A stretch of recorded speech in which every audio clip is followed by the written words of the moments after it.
Podcast Q3 Remuneração, um canal acima da média.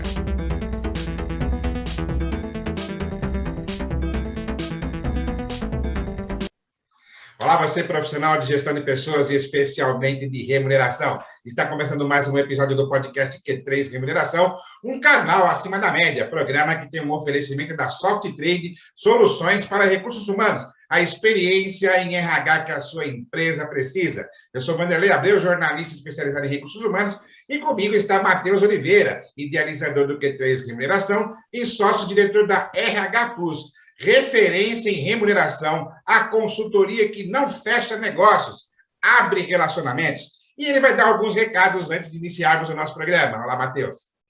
Olá, Vanderlei. Mais uma semana aqui com o nosso evento. Vou ser bem breve aí, tem muita coisa para a gente falar com o nosso convidado aí. O evento do grupo foi um sucesso, tá? Eles comemoraram aí mais uma... não que tenham comemorado, mas realizaram mais um evento ao vivo, com a participação de quase 100 pessoas, ou seja, é um grupo que se fortalece cada vez mais, tá? Em relação aos nossos cursos, os cursos online continuam bombando, tá? E, pessoal, primeira semana de agosto, curso presencial, tá? Depois eu vou passar mais informações a respeito, sobre local, sobre as datas, mas, com certeza, na primeira semana de agosto, nós estaremos realizando, aqui em São Paulo, curso presencial. Bora lá, Vanderlei! Muito bem. A área de recursos humanos sempre é instada nas organizações a adotar inovação em suas ações e processos. E a tecnologia, há vários anos, tem procurado auxiliar os profissionais da área nesta tarefa. Para falar sobre tecnologia e inovação voltada para o desenvolvimento humano, o podcast Q3 Remuneração, um canal acima da média, convidou o Marcelo Gualberto, CEO da Gaia Code Tecnologia e Soluções para Recursos Humanos. Seja muito bem-vindo ao podcast Q3 Remuneração, Marcelo. Obrigado. Boa noite, Vanderlei. Boa noite, Matheus. Tudo bem com vocês? Vamos lá. Estamos tocando aí. Obrigado. Primeiro, eu gostaria de agradecer aí o convite, né? E espero que a gente possa agregar aí com conteúdo de valor aí para o canal de vocês.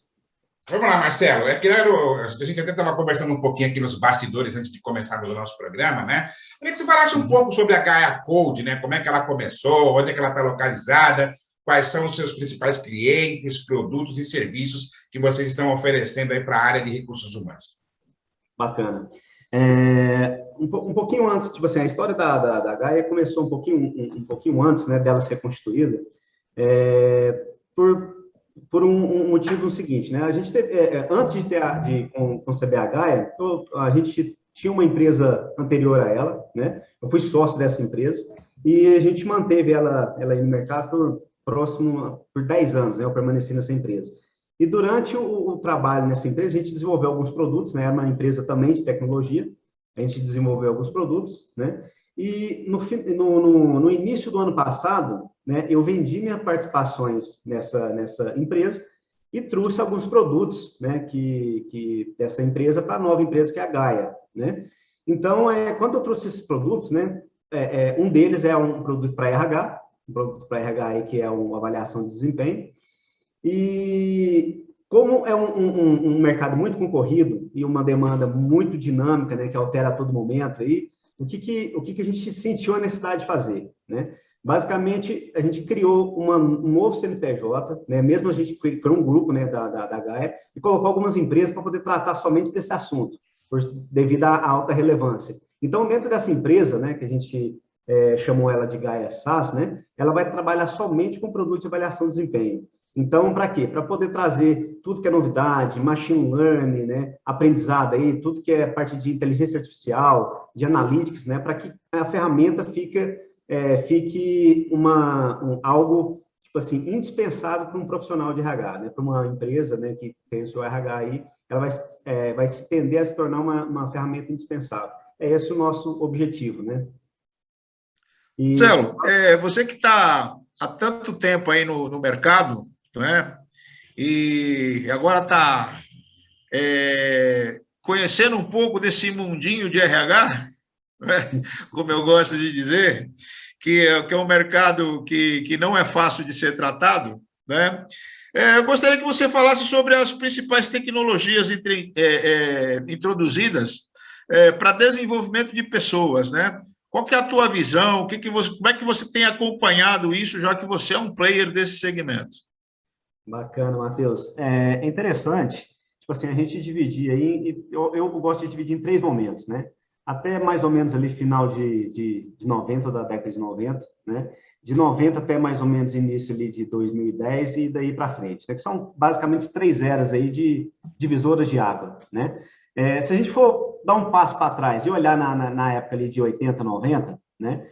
Se a gente pensar como que você achava um novo emprego. Olha, vamos pensar um pouquinho para a gente passar por cada uma dessas etapas, né? Você ia lá no jornalzinho, comprava um jornalzinho, olhava lá vagas de emprego, ou ia no balcão de emprego, ou então ficava sabendo por um amigo uma indicação de determinado emprego, né?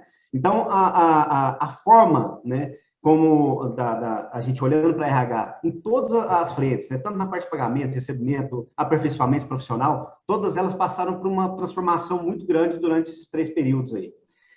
E se a gente for avançar um pouquinho, por exemplo, começamos, o Matheus deve lembrar, Matheus, você deve lembrar disso, para Vanderlei também. Você lembra quando a gente ia receber, né, na década de 90 lá, você tinha uma fila, né, na sala do RH, você passava, entrava lá, pegava o olerite, assinava, pegava o envelopinho e ia embora, né? Ou seja, um processo totalmente diferente. Pode ser que essa nova geração, a geração aí, jamais fazia ideia do que é isso, né? E ali naquele período ali de 2000 a 2010, início ali, já começou ali com aqueles, com o boom, né, das .coms, né, do movimento de internet e tecnologia começando.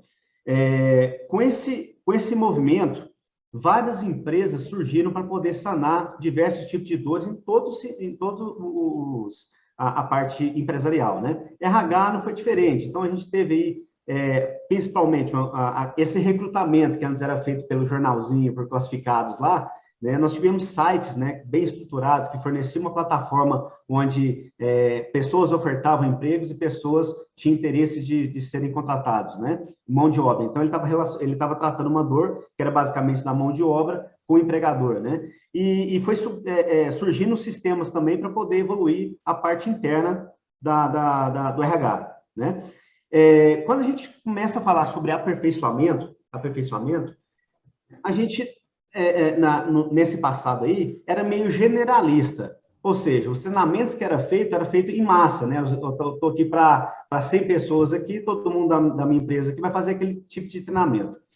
E conforme foi avançando a tecnologia e as ferramentas foi subsidiando informações de forma que você conseguia ver a necessidade de cada um, ou seja, o que cada um estava precisando, as empresas começaram a mudar nessa parte de aperfeiçoamento e desenvolvimento humano. Eles começaram a falar o seguinte, esse grupo de pessoas está precisando desse tipo de treinamento, aquele outro tipo de pessoas estão precisando daquele outro tipo de treinamento. Então, foi tudo o ferramental, né? Toda a parte tecnológica que foi subsidiando informações para aqueles analistas daquela área, né? Da parte de recursos humanos lá, para que fosse feito essas mudanças, né? E hoje em dia, a gente ainda tem muito mais informações, acaba que nós estamos o mundo hoje é o mundo da informação, né? E esse mundo da informação, ele trata cada vez mais, né, o indivíduo, né? Então, não deixou de ser um recurso, né, para a empresa e passou a ser uma pessoa, um ativo, né? Hoje a gente sabe que a empresa não consegue escalar, não consegue ter performance, não consegue ter desempenho, né? Se não for focado nas pessoas, né? A gente tem essa consciência hoje. Antigamente, um recurso ele poderia ser trocado a qualquer momento, né? Não fazia tanta diferença. Hoje a gente sabe que recursos engajados e que entregam resultados é imprescindível na empresa. Legal. Bom, então, além desses primeiros benefícios que você já falou, né? No caso para a empresa, né? Onde a tecnologia acabou ajudando até numa redefinição no seu modelo de treinamento, né? E até mesmo de como tratar os colaboradores, quais são os outros benefícios que você vê que a tecnologia trouxe para os processos da área de RH? A gente vê de maneira geral, tipo assim, primeiro, velocidade, né? A velocidade com que as coisas hoje acontecem é bem diferente no passado. A questão de assertividade, conectividade, né? Então, a gente tem uma série de benefícios que a tecnologia trouxe e que está tão presente assim que, às vezes, você não faz ciência dessa tecnologia. Então, por exemplo, quando a gente está falando de velocidade, trabalhos, relatórios, fechamentos, né, vamos supor, folha de pagamento, que antigamente era muito complexa, as pessoas ficavam semanas fechando. Hoje é feito em algumas horas, né, pelas empresas, através dessas ferramentas aí de tecnologia que são fornecidas, né? Tem um recurso também, por exemplo, como o People Analytics, né, que são ferramentas que vai analisar, né, de maneira geral o comportamento das pessoas, o que espera, para onde que estão tendendo, né, baseado e cruzando informações, né, dados, que consegue fornecer aí para as empresas, né, um perfil e você colocar ela de maneira aproveitar essa pessoa de maneira mais adequada, né, dentro de um determinado desafio, né? Então a gente consegue tanto que planejar melhor, executar melhor, né, tendo maior assertividade, velocidade, né, e uma proximidade, né, que antigamente não se tinha com tanta gente no mundo, numa empresa grande. Hoje, por exemplo, um RH ele consegue, dentro de um cenário de 5.000 funcionários, ele consegue saber exatamente, se ele quiser olhar no BIT lá, o Vanderlei aqui está passando por isso, por isso, por isso. Esse ano ele está desempenhando bem, o ano passado não estava tão legal, né? Então ele consegue ter uma visão que somente com ferramentas, né, apropriadas para isso daí, que a empresa vai conseguir enxergar no BIT, no detalhe, o que cada um está passando por aquele momento. Se entrega ou não o resultado, como é que está, entendeu? Porque uma coisa é a gente vê o resultado da empresa como geral, né? E outra coisa a gente vê o resultado de cada um, de cada indivíduo. E a gente sabe se todos os indivíduos da empresa, né? A gente também tem essa consciência, né? A gente sabe também que todo mundo não vai entregar resultado. Mas se a maioria entregar o resultado esperado, a empresa vai bater todas as suas metas e todos os seus objetivos aí que ela planejou. Marcelo, você citou agora há pouco, né, que um dos nichos que vocês atuam, um dos produtos que vocês têm é sobre avaliação de desempenho, né? Uhum. Se a gente for relembrar aí, a avaliação de desempenho, o processo de avaliação de desempenho, houve uma época que era muito mal visto, né?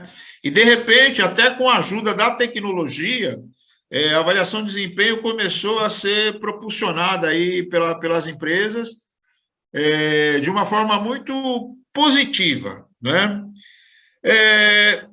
Eu gostaria de fazer duas perguntas. A primeira, como é que você vê esse nicho com tanta concorrência, ou seja, tantos produtos de avaliação de desempenho, né? E a segunda é se ainda tem mais novidades para tratar desse assunto. Porque quando a gente fala de avaliação de desempenho, obviamente, não para as pessoas que são técnicas da área, tá? Mas para as pessoas que estão em volta, que não conhecem muito, fala assim, pô, esse é o mesmo assunto. Eu vou sentar junto do meu gestor, ele vai me avaliar, vou fazer minha autoavaliação. Eventualmente, se a empresa tem algum outro processo, parte aí para um 270, um 360, mas é aquele processo de avaliação que acontece uma vez por ano. Tá? Existe um momento nas empresas que se reserva para isso. Isso vai continuar assim, na sua opinião, né? Ou tem coisas novas por trás disso sendo trazidas pela tecnologia?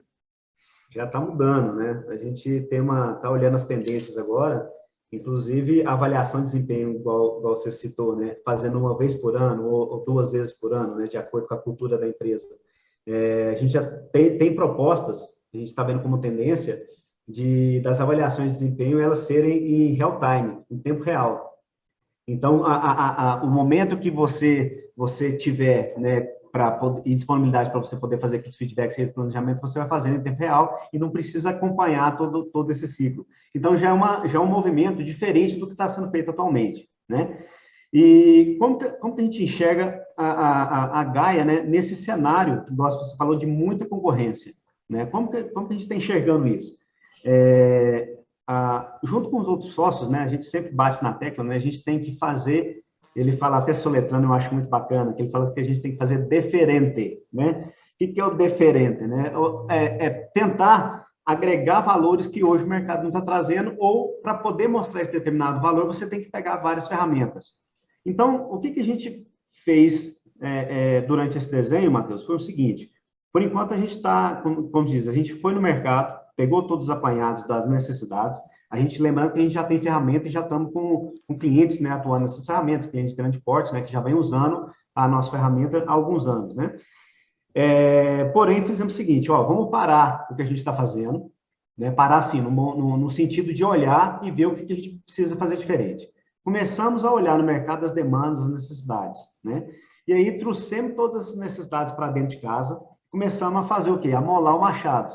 Né? Amolar o machado no sentido de pegar todas essas demandas, todas essas necessidades, olhar de maneira diferente, focando sempre a inovação e pensando fora da caixa, né? Para poder entregar para esse empreendedor, entregar para essa empresa uma Ferrari. Né? Então, essa é a nossa missão. Né? Então, partindo desse princípio, a gente percebeu, durante o desenho aí, que a ferramenta de avaliação de desempenho, ela é um subproduto desse conjunto. A gente precisa olhar várias outras vertentes, né, várias outras unidades dentro dessa entrega, para poder compor o desenvolvimento humano, que a gente gostaria de propor junto com a ferramenta de avaliação de desempenho. Então, ela é um ponto que, dentro desse trabalho que nós estamos fazendo aí, ele vai entrar, a solução ela vai entrar dentro da empresa, a gente vai fazer um diagnóstico, né, dessa empresa aí, para quê? Para levar potencial para ela. Ou seja, uma das nossas ofertas de venda, né, uma das nossas propostas de venda, é trazer resultados aí que, no mínimo de 10% a 15% de resultado, né, em cima do que ele já tem hoje, só focando nesse trabalho de desenvolvimento de pessoas. E a avaliação de desempenho é um desses trabalhos que vai ser subproduto de todo esse conjunto para poder ter esse tipo de resultado. Legal, nós vamos fazer um pequeno intervalo, mas fiquem conosco, porque no segundo bloco vamos falar sobre a integração da ferramenta de avaliação de desempenho com outras ferramentas e metodologia de RH e também sobre inovação. Não saia daí que voltamos já. Lembrando que o podcast Q3 Remuneração, um canal acima da média, é um oferecimento da Soft Trade Soluções para Recursos Humanos, a experiência de RH que a sua empresa precisa. Até já. Podcast Q3 Remuneração, um canal acima da média.